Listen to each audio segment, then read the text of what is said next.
خداوند میں آپ سب کی سلامتی ہو۔ کلام مقدس میں ہم نئے سال کی طرف رجوع کرتے ہیں، نئی زندگی اور نیا سال۔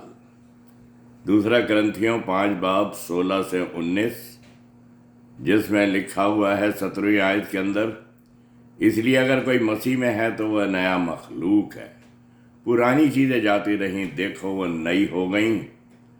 اسی طریقے سے ہم کلام مقدس میں ریویلیشن مکاشفہ 21:5 کے اندر دیکھتے ہیں، اور جو تخت پر بیٹھا تھا اس نے کہا، دیکھ میں سب چیزوں کو نیا بنا دیتا ہوں۔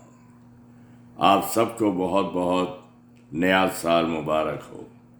Happy new year to you all. دونوں آیتوں پر غور کرنے کے بعد ہم آگے بڑھتے ہیں۔ تخت پر بیٹھا شخص سب چیزیں نئی بناتا ہے، جان کہتا ہے۔ پولس کہتا ہے مسیح میں جو ہے وہ نیا مخلوق ہے، یعنی مسیح اور جو تخت پر خدا بیٹھا ہوا ہے وہ ایک ہی ہیں۔ نیا بنا دیتے ہیں پاپی انسان کو، نئی زندگی دے دیتے ہیں، وہ خدا ہے۔ مسیح جو دنیا میں آیا، لوگوں کو یہی ہوتا ہے کہ وہ خدا تھا، خدا نے اسے جلا دیا، وہ تو خود خدا تھا۔ یہ انسان کو کنفیوژن نہیں ہونا چاہیے۔ خدا انسان بن کر اس دنیا میں آیا، جسے ہم مسیح کہتے ہیں۔ ہمارے سمجھنے کے لیے یہ بات بہت ضروری ہے، اور پولس جو ہے ہمیں یہی بتاتا ہے، پاپی انسان کو اس نے نیا بنا دیا۔ خدا کا شکر ہے، ہم زندہ خدا کو مانتے ہیں۔ عزیزو دیکھو، انسان جو ہے وہ ناولٹی پسند ہے، نیا پن اسے چاہیے۔ آج سے 365 دن پہلے ہم 2024 کو ہیپی نیو ایئر کہہ رہے تھے، آج ہم نے اسے پرانا کر دیا۔ اب 2025 میں آ گئے، 2025 کو بھی 1 سال کے بعد پرانا کہہ دیں گے۔ انسان جو ہے خود تو پرانا ہے بغیر مسیح کے، لیکن وہ جو ہے ہر چیز نئی پسند کرتا ہے۔ ایک قمیض لیے آج اور 1 ہفتے کے بعد دوسری لی تو یہ کہیں گے، ارے لانا میری نئی قمیض، 1 ہفتے پہلے والی پرانی کر دی۔ اسی طریقے سے اگر کار ہے کوئی دوسری لے لی تو چاہے نئی خریدی ہو، پہلی والی بھی، دوسری والی نئی کہلائے گی، وہ پرانی ہو گئی۔ تو انسان جو ہے ہر چیز کو پرانا کر دیتا ہے، لیکن خدا ہر چیز کو نیا بناتا ہے۔ یہ جو ہے، اسی لیے یہاں پہ لکھا ہے کہ جو تخت پر بیٹھا ہوا تھا اس نے کہا، دیکھ میں سب چیزوں کو نیا بناتا ہوں۔ یہ جو ہے نئے انسان کی پہچان ہے۔ پولس جو تھا دمشق کی راہ کے اوپر جا رہا تھا، گرا، آنکھیں جو درندگی تھیں، بھیڑیے سیرت اس کی نیچر تھی اور آنکھیں تھی، اس سے چھلکے سے گر گئے، اور وہ ایک نیا انسان بن گیا۔ اسے آنکھوں کے اندر پیار، محبت، قربانی اور ہر طرح سے لوگوں سے میل ملاپ کرنا آ گیا، ورنہ پہلے جو تھا وہ ایک دم درندہ تھا اور پرانا انسان تھا۔ جتنی چیزیں میرے نفع کی تھی میں نے خدا کی خاطر انہیں ہیج سمجھا، بیکار سمجھا۔ مسیح کے پاس نیقودیمس آیا، اسرائیل کا استاد تھا، سینیڈرن کا ممبر تھا، بہت بڑا۔ تو اس نے کہا کہ میں کیا کروں کہ ہمیشہ کی زندگی پاؤں؟ اس نے کہا، انسان جب تک نئے سرے سے پیدا نہ ہو جائے تو خدا کی بادشاہت میں داخل نہیں ہو سکتا۔ اس نے کہا، کیا جب بڑا ہو گیا تو پھر ماں کے پیٹ میں جائے، پھر نئے سرے سے پیدا ہو؟ اس نے کہا، تو اسرائیل کا استاد ہو کے اتنا بھی نہیں جانتا؟ نئے سرے سے پیدا ہونا یعنی پانی اور روح سے پیدا ہونا، آگ سے پیدا ہونا ضروری ہے۔ پانی کا مطلب یہ نہیں کہ بپتسمہ۔ کئی لوگ یہی سمجھتے ہیں کہ پانی کا مطلب بپتسمہ۔ پانی کا مطلب ہے، مسیح کہتا ہے زندگی کا پانی میں ہوں۔ لازر جو تھا کہہ رہا تھا، ابراہیم کی گود میں لازر جو تھا اس کو دولت مند کہہ رہا تھا، اسے بھیج کے اپنی انگلی کا سیرا ڈبو کر میری زبان پہ رکھے۔ ارے آسمان پہ تھے وہ پہنچا ہوا تھا مرنے کے بعد، نہ وہاں پہ جسم تھا نہ منہ تھا نہ زبان تھی، کون سے پانی مانگ رہا تھا وہ زندگی مانگ رہا تھا، زندگی۔ اس نے کہا بیٹا تو نے وہ وقت کھو دیا ہے، اب وہ پانی اور نجات اور زندگی کا پانی جو مسیح ہے، زندگی کی روٹی میں ہوں، زندگی کا پانی میں ہوں، اسے کہتا ہے۔ وہاں پہ عورت کو جب پانی بھرنے کے لیے وہاں بیٹھا تھا تو اس نے کہا کہ میں تجھے وہ زندگی کا سامری عورت کو میں تجھے وہ زندگی کا پانی دوں گا، تیرے اندر چشمہ بن کے پھوٹ نکلے گا۔ انہوں نے کہا تیرے پاس نہ ڈور ہے نہ ڈول ہے، کیسے نکالے گا پانی؟ اس نے کہا وہ پانی میں ہوں، وہ زندگی کا پانی۔ اس نے ساری زندگی کی اس کی حقیقت بتا دی اور وہ کنورٹ ہو گئی، گاؤں کے گاؤں کو لے آئی۔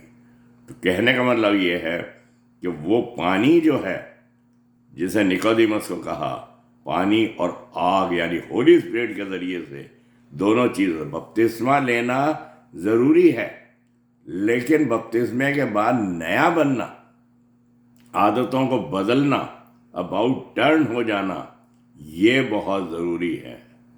اور مسیح وہ زندگی کا پانی ہے جس سے کہ ہم زندگی کو حاصل کر سکتے ہیں۔ بنا مسیح کے اور اس پاک روح کے ہم بچ نہیں سکتے، ہمیں زندگی نہیں مل سکتی۔ پطرس نے لیکچر دیا، روح کی شعلے، آگ کے شعلوں کی طرح زبانیں آئیں اور لوگوں پہ ٹھہر گئیں، وہ غیر زبان میں بولنے لگے۔ اور پطرس جو تھا اس نے 3000 لوگوں کو بپتسمہ دیا۔ سوچئے ذرا کتنا زبردست کام ہوا ہے وہاں پہ پطرس کے ذریعے سے۔ مسیح نے کہا تھا جو کام میں کرتا ہوں تو اس سے بھی بڑے بڑے کرو گے۔ وہ تو کروا تو خدا ہی رہا تھا، کروا تو ہولی اسپرٹ ہی رہی تھی، لیکن اس نے انسانوں کو اتنی طاقت دے دی کہ ان کے ذریعے سے وہ خدا خدمت لے لیتا ہے، زبردست سے زبردست۔ اس چٹان کے اوپر میں کلیسیہ قائم کروں گا، جو تو نے اقرار کرا ہے تو زندہ خدا کا بیٹا مسیح ہے۔ یہ کلام کی بات جو اس نے کہی تھی، اس کے اوپر میں اپنی کلیسیہ قائم کروں گا۔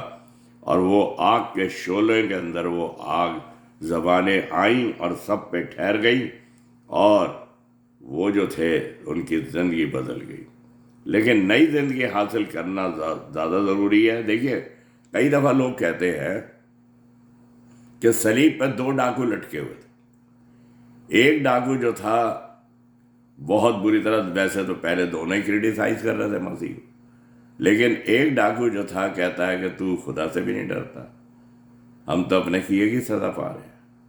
اور پھر مسیح کو ریکویسٹ کرتا ہے جب تو اپنے بادشاہت میں آئے تو مجھے، یعنی بادشاہ مان لیا، خدا مان لیا، بے قصور مان لیا، اپنے کو قصور مان لیا، اور ریکویسٹ کری، اور وہ کہتا آج ہی تو میرے ساتھ فردوس میں ہوگا، ہیون میں ہوگا، پیراڈائز میں ہوگا۔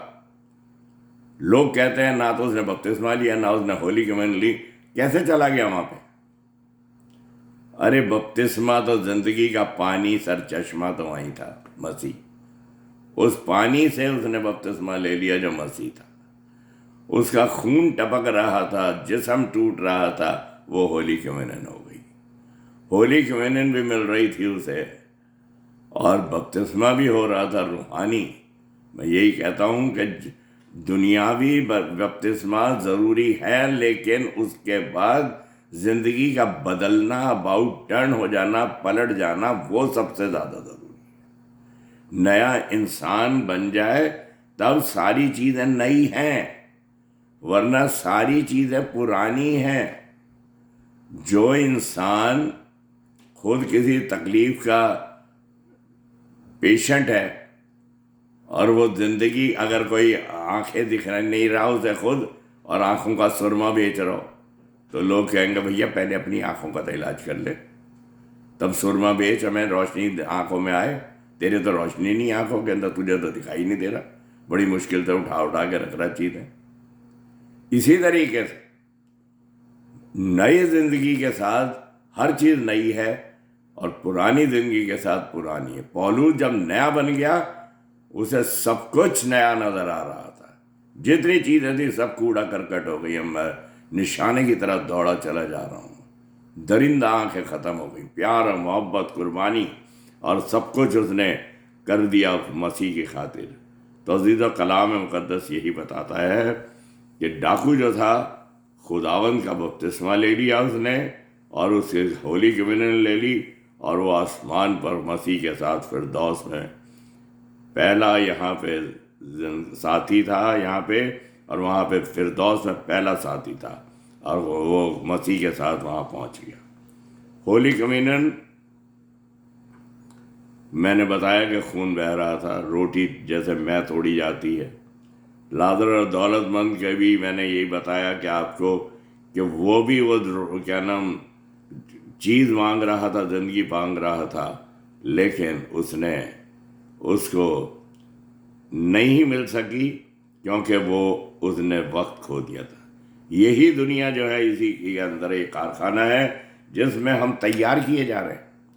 اسی میں ہمیں جو ہے اپنا فیصلہ کرنا ہے کہ ہمیں کیسے اپنی زندگی کو آگے خدا کی راہوں پہ چلانا ہے۔ اور دو ناؤں پہ پیر رکھنے والا وہ دولت مند بھاگا ہوا آیا، میں کیا کروں گا نجات پاؤں؟ اس نے کہا اب اولڈ ٹیسٹمنٹ کے اندر تو یقین کرتا ہے، جانتا ہے؟ اس نے کہا میں بچپن سے جانتا ہوں، بچپن سے مجھے ساری چیزیں یاد ہیں، توریت کے بارے میں سب کچھ مجھے پتہ ہے۔ اس نے کہا تو اپنا مال غریبوں میں بانٹ آ کے مجھے پیچھے ہو لے۔ نجات پانا چاہ رہا تھا، نجات کی بھوک تو تھی، ایک اچھائی تو تھی اس میں، لیکن دولت بھی نہیں چھوڑنا چاہ رہا تھا۔ دو ناؤ پہ پیر رکھ کر انسان ڈوبتا ہی ہے، بچ نہیں سکتا، اور وہ مایوس ہو کے چلا گیا کیونکہ بہت زیادہ دولت مند تھا، دولت نہیں چھوڑنا چاہ رہا تھا، مسیح کو چھوڑ کر چلا گیا۔ جبکہ مسیح نے کہا ہے پہلے خدا کی بادشاہت حاصل کر لو تو یہ سب چیزیں تمہیں مل جائیں گی۔ میں جانتا ہوں تمہیں بھی اس کی ضرورت ہے، لوگ تو اس کی تلاش میں رہتے ہیں، لیکن تمہیں بھی یہ چیزیں مل سکتی ہے، پہلے خدا کی بادشاہت حاصل کر لو۔ جیسے سلیمان نے خدا کو نمبر درجہ دیا، اس نے اپنے لیے کچھ نہیں مانگا، اس نے کہا مجھے اتنی حکمت دے دے، اتنی گیان اور knowledge they they, wisdom they دے کہ میں لوگوں کا فیصلہ اچھی طرح سے کر سکوں، کسی کے ساتھ حق تلفی نہ ہو جائے، انیائے نہ ہو جائے۔ اور خدا نے اس سے کہا تو نے اپنے لیے کچھ نہیں مانگا، میں تجھے اتنی دولت دوں گا نہ کسی کے پاس تھی، نہ ہے، نہ کبھی ہوگی۔ تو یہ خدا جو ہے، دولت بری چیز نہیں ہے، لیکن اس کا مس یوز غلط ہے۔ دولت سے اگر ہاسپٹل بنتے ہیں، چیریٹیز ہوم چلتے ہیں، دولت سے اگر پریسٹ بنتے ہیں، دولت سے اگر اسکول چلتے ہیں، لوگوں کے خیال کوڑی خانے چلتے ہیں، لیپرسی ہوم چلتے ہیں، تو اس سے بڑھ کے کیا بات ہو سکتی ہے؟ یہ دنیاوی دولت دوسروں کے لیے فائدہ مند بن جائے، ان کی روحانی زندگیاں بن جائیں، اس سے بڑھ کے کیا ہو سکتا ہے؟ عزیزو، پولس دمشق کی راہ پر گر کر نئی آنکھیں پا کر نئی زندگی پاتا ہے۔ سب چیزیں کوڑا کرکٹ ہو گئی تھیں، نیا انسان بن گیا تھا۔ تو نئے انسان کے لیے سب چیزیں نئی ہیں، پرانے کے لیے سب چیزیں پرانی ہیں۔ مسیح میں ہے تو نیا مخلوق۔ مسیح کہتا ہے آئی ایم دا ٹرو وائن، حقیقی درخت میں ہوں اور تم داخلتا ہو، تم جو ہو میری شاخیں ہو۔ جب میرے سے تم جڑ جاتے ہو، مجھ سے جدا ہو کر تم کچھ بھی نہیں کر سکتے۔ کوئی باپ کے پاس نہیں جا سکتا سوائے میرے۔ I am the way, through Jesus Christ we reach to heaven. ہمیں اس کے پاس آنا ہے، جڑنا ضرور ہے۔ نئے بننے کے لیے مسیح نے ہمارے گناہ اٹھا لیے، ہمیں نیا بنا دیا۔ توبہ اور ایمان، نیا انسان، نئے سال پر نیا بننا ہے عزیزو، اور دنیا کو پیغام دینا ہے مسیح سیویئر مجھ میں زندہ ہو گیا ہے۔ عزیزو، اس نئے سال میں موقع ہے کہ مسیح کی گفٹس کیا ہے؟ مسیح کی گفٹس کیا ہے؟ مسیح کی برکتیں اور بلیسنگ دنیا میں بانٹ سکیں. ہمیں موقع ملا ہے کہ ہم بانٹ سکیں، یعنی پیار، محبت، امن و شانتی، میل ملاپ، نئی زندگی کے کلام کو بانٹیے تاکہ ساری دنیا خوبصورت پھولوں کا گلدستہ بن جائے جس کی خوشبو ساری دنیا اور خدا کے سیاحسن تک پہنچ سکے. God bless you. آئیے دعا کریں. پیارے خداوند، تیرا شکر کرتے ہیں کہ تو نے زندہ کلام کو دیا. نئے سال کے اندر ہم سب کو اپنے لیے استعمال کرنا، تیرے ہی نام کی خاطر سے. آمین.